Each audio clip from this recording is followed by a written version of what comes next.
Ladies and gentlemen, gather round. Today I bring you a tale that's strange and sorrowful, a story called The Disciple, who cremated his master by mistake. It's a story full of emotion, hard choices, and cruel twists of fate. Part 1, The Loyal Watch, a trial beyond endurance.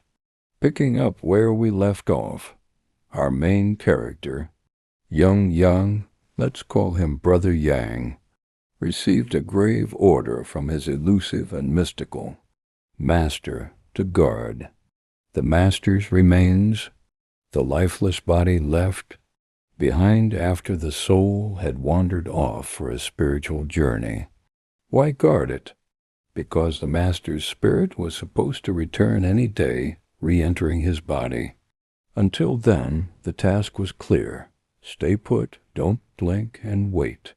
Brother Yang took this duty with deadly seriousness. He stood watch day and night beside the immortal shell, barely daring to blink. When sleep crept in, he pinched his thigh. When hunger hit, he gnawed on rock-hard buns. Every rustle in the wind sent chills down his spine. Even the sound of a rat scratching in the corner made him break into cold sweat. Just imagine, guarding a body that had been lying motionless for 6 days. Can you sleep easy like that? His face was a study in exhaustion. Dark circles under his eyes like soot from a kettle. Back bent like a wilted reed, and eyes dull with fatigue. Yet buried in that weary gaze, you could still spot a flicker of unyielding determination. Part 2, Lightning strikes, mother falls ill. Just as the 6th day dawned, with the end of his vigil in sight, or so he thought, disaster arrived. From outside the village came a frantic clatter of hooves. Da-da-da-da, whoa! A cloud of dust burst in as an old family servant staggered into view. Disheveled, hat askew, sweat pouring like rain. Gasping for breath, his voice cracked with panic. Young master, disaster. Heaven's fallen. Your mother, the old madam, she's gravely ill. Brother Yang's head snapped up. It felt like thunder exploded in his skull. What? My mother? He shouted, clutching the servant's arm so tightly his fingers dug in. What happened to her? The servant sobbed, pounding his chest. She collapsed, sir. She was nearly gone, already took a step into the underworld, but somehow came back. Now she's barely holding on, hanging by a thread, just to see you one last time. Young master, you have to go home, now. If you wait any longer, she might not live to see your face. Part 3, Caught between duty and devotion.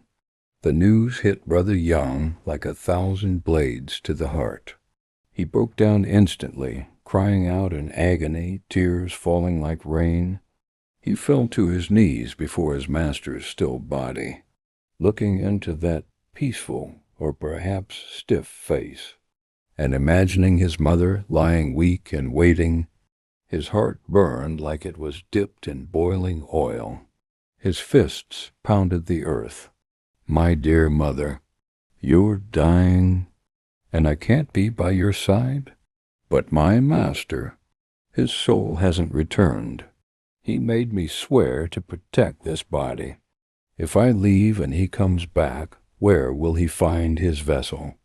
What if his spirit returns and the shell is gone? Oh, heaven, how do I choose?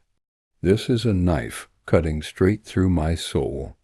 Tears streamed as he yanked at his own hair in torment.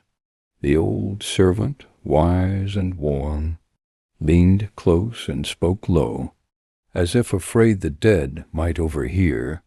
Young master, with all due respect, are you being foolish? People die and lights go out. That's nature. It's been 6 days. 6. no offense, but even if the soul could return, would there be anything left to return to? That body must be turning.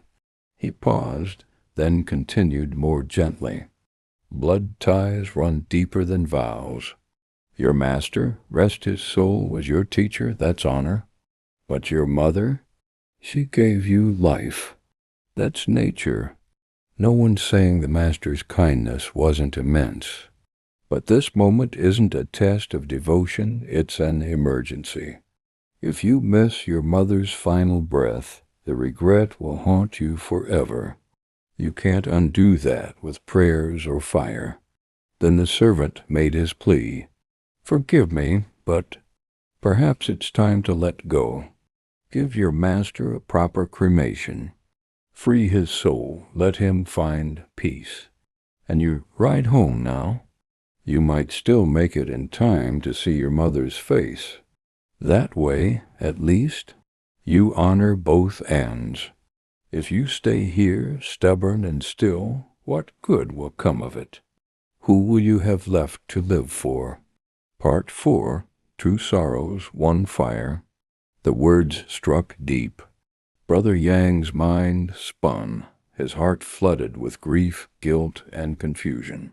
He looked at his master, then at the road home, his face twisting in anguish, lips trembling, unable to speak. He felt cornered by the heavens themselves. One side was a sacred vow, the other, the woman who gave him life. It was worse than any torture. Why, heaven? Why this trial? He cried. At last, with gritted teeth and tear-filled eyes, he made the only choice he could. With shaking hands and a soul heavy with sorrow, he would cremate his master and return home. He moved slowly, like a man walking to his own execution. He gathered dry kindling and tall stacks of firewood. On an open patch of ground, he carefully laid his master's body atop the pyre. Every gesture was gentle, respectful, as if tucking an old friend into bed. He laid out simple offerings, fruits, water, vegetables.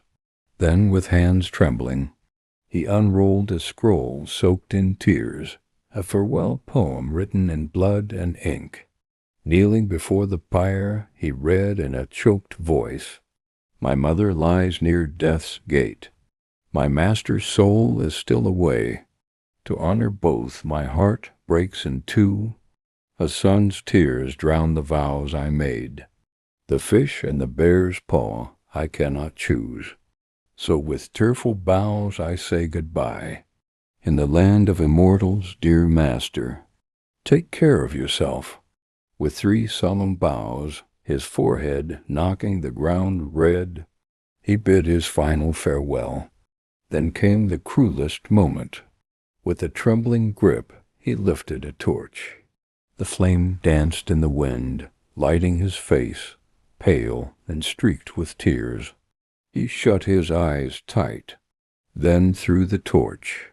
Wheung! The flames roared to life, devouring the pyre. Sparks leapt skyward.